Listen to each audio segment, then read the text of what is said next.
របៀបដាក់អក្សរបាំងនៅពេលដែលយើងឆាតទៅនរណាម្នាក់នៅក្នុងកម្មវិធី Telegram អញ្ចឹងដូចដែលបងប្អូនបានឃើញនៅក្នុងវីដេអូនេះអញ្ចឹងរាល់ឆាតដែលយើងបានឆាតទៅបាទមិត្តភ័ក្តិយើងមនុស្សជាទីស្រឡាញ់របស់យើងណាវាមានសញ្ញាបាំងចិត្តអញ្ចឹងបើសិនជាបងប្អូនចង់ធ្វើបែបហ្នឹងកុំភ្លេចមើលវីដេអូនេះបាទសួស្តីបងប្អូនទាំងអស់គ្នាហើយនៅក្នុងវីដេអូមួយនេះខ្ញុំនឹងធ្វើការចែករំលែកបងប្អូនពីរបៀបក្នុងការបាទដាក់អក្សរបាំងបាទនៅលើឆាតរបស់បងប្អូននៅក្នុងកម្មវិធី Telegram ណាបាទអញ្ចឹងរបៀបក្នុងការធ្វើគឺអត់ពិបាកទេបងប្អូនអញ្ចឹងដំបូងឡើយបងប្អូនគ្រាន់តែធ្វើការចូលជាមួយនឹងឆាត Telegram យើងជាមុនសិនមកបាទរួចហើយបងប្អូនយើងជ្រើសរើសបាទឆាតនរណាម្នាក់ដែលបងប្អូនចង់ធ្វើការផ្ញើទៅពួកគាត់ណាបាទអញ្ចឹងយើង select ទៅលើឆាតហ្នឹងមករួចហើយយើងគ្រាន់តែធ្វើការសរសេរបាទសរសេរសារដែលបងប្អូនចង់ផ្ញើ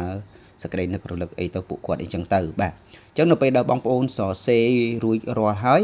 យើងគ្រាន់តែធ្វើការ select ទៅលើសារដែលយើងបានសរសេរហ្នឹងមកបាទ select ដូចដែលខ្ញុំបានបង្ហាញហ្នឹងមកហើយបងប្អូននឹងឃើញអាកន្លែងសញ្ញាចុច3នៅខាងលើនេះបាទអញ្ចឹងឃើញសញ្ញាបែបហ្នឹងហើយបងប្អូនយើងគ្រាន់តែធ្វើការចុចទៅលើអាកន្លែងសញ្ញាចុច3ហ្នឹងមកបងប្អូននឹងឃើញ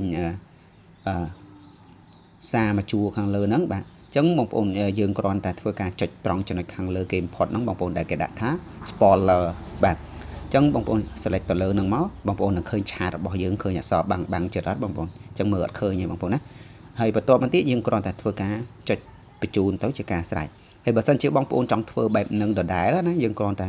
សរសេរសារបែបហ្នឹងឲ្យរួចរាល់មកហើយយើងគ្រាន់តែធ្វើការ select ឲ្យដូចមុនអញ្ចឹងហើយយើងចុចឲ្យកន្លែងសញ្ញាចុច3ហ្នឹងដូចគ្នាយើង select ដដែលមកអញ្ចឹងយើងអាចផ្ញើសារទៅ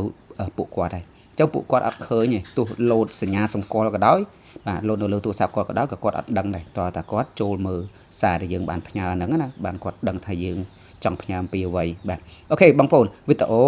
គឺមានត្រឹមតែប៉ុណ្្នឹងទេសម្រាប់ចែកជូនទៅដល់បងប្អូនទាំងអស់គ្នាណាពីរបៀបក្នុងការបាទដាក់អក្សរបាំងនៅក្នុងឆាត Telegram ហើយបើសិនជាបងប្អូនចង់ធ្វើបែបហ្នឹងណាបាទងាយទេបងប្អូនបាទអរគុណច្រើនបងប្អូនជួបគ្នានៅវីដេអូ